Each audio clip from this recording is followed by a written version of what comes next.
सोचिए, मुंबई जाने वाली एक ट्रेन, एक बिल्कुल साधारण सा सफर, कैसे एक ऐसी मुलाकात में बदल गया जो शायद जिंदगी भर याद रहे। चलिए इस कहानी में उतरते हैं। चलिए इस कहानी को देखते हैं रवि की नज़रों से। एक 28 साल का नौजवान जो अपने सपनों को एक नया पंख देने के लिए मुंबई जा रहा था। उसे जरा भी अंदाजा नहीं था कि ये सफर सिर्फ मंजिल तक ही नहीं बल्कि शायद किसी के दिल तक पहुंचने वाला है। तो कहानी की शुरुआत होती है एक बहुत ही भीड़-भाड़ वाले स्टेशन से। चारों तरफ शोर, और इस शोर के बीच रवि की दुनिया सिर्फ एक चीज पर टिकी थी, उसकी वो पसंदीदा खिड़की वाली सीट, सीट नंबर 9। अरे, उसके लिए ये सिर्फ एक सीट थोड़ी थी, ये तो सफर के सुकून का एक छोटा सा कोना था। लेकिन जैसे ही वो डिब्बे में चढ़ता है, मानो उसकी सारी उम्मीदों पर पानी फिर जाता है। उसकी सीट पर कोई और बैठा है। रवि बस एक पल के लिए ठिठक सा जाता है।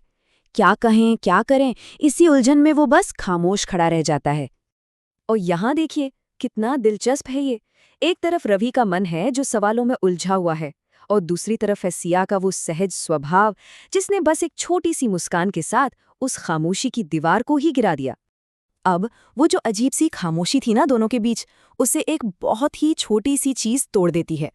रवि की नज़र अचानक सिया के हाथ में रखी एक किताब पर पड़ती है, और बस यहीं से बातचीत की पहली चिंगारी सुलगती है।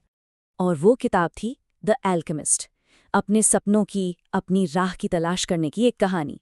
और यही कहानी उन दोनों के बीच एक जुड़ाव का एक बहुत ही खूबसूरत जरिया बन जाती है। और जैसे ही किताब का जिक्र होता है, बस एक साझा पसंद उनकी बातचीत को एक अलग ही गहराई दे देती है। पल भर में ही वो दो अजनबी से ऐसे दोस्त बन जाते हैं जैसे एक दूसरे को न जाने कब से जानते हों। तो जैसे जैसे ट्रेन रात के अंधेरे को चीरती हुई आगे बढ़ती है, उनकी बातें भी गहराती जाती हैं।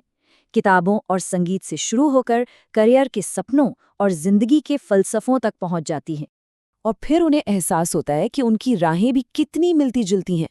दोनों ही तो मुंबई जा रहे थे, एक नई शुरुआत की उम्मीद लिए, और हाँ, दिल में थोड़ा सा डर लिए। ये महज एक इत्तेफाक था या शायद कुछ और? देखिए, उनकी बातें कितनी आसानी से गहरी हो जाती हैं।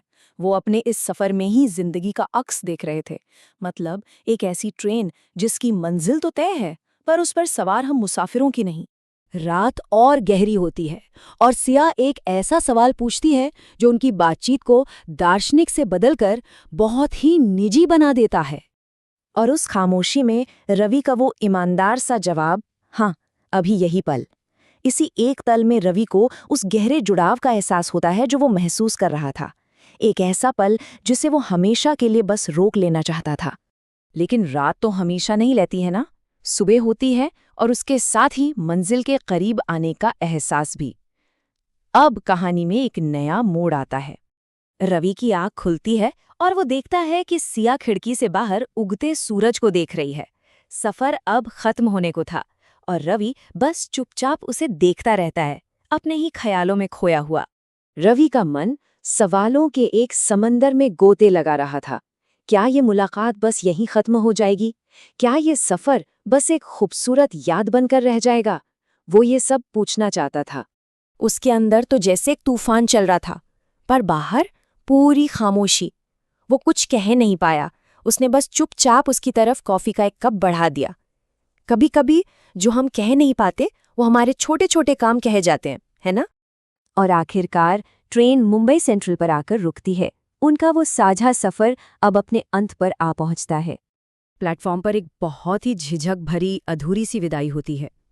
सिया पल भर में ही उस हलचल भरी भीड़ में कहीं गायब हो जाती है, और रवि बस वहीं अकेला खड़ा रह जाता है, एक अजीब से खालीपन के साथ। लेकिन तभी उसकी नज़र सीट पर पड़ती है। वहां रखी थी द एल्केमिस्ट, वही किताब। और उस किताब के अंदर एक छोटा सा नोट रखा हुआ था, एक ऐसा पैगाम जो एक खत्म होते सफर को एक नई कहानी की शुरुआत में बदल देता है। तो सवाल ये उठता है कि क्या किसी सफर की असली मंजिल कोई जगह होती है या कोई इंसान? शायद गोदावरी एक्सप्रेस का वो सफर उस दिन खत्म नहीं हुआ था, बल्कि वो तो बस एक नई कहानी का पहला अध्याय था।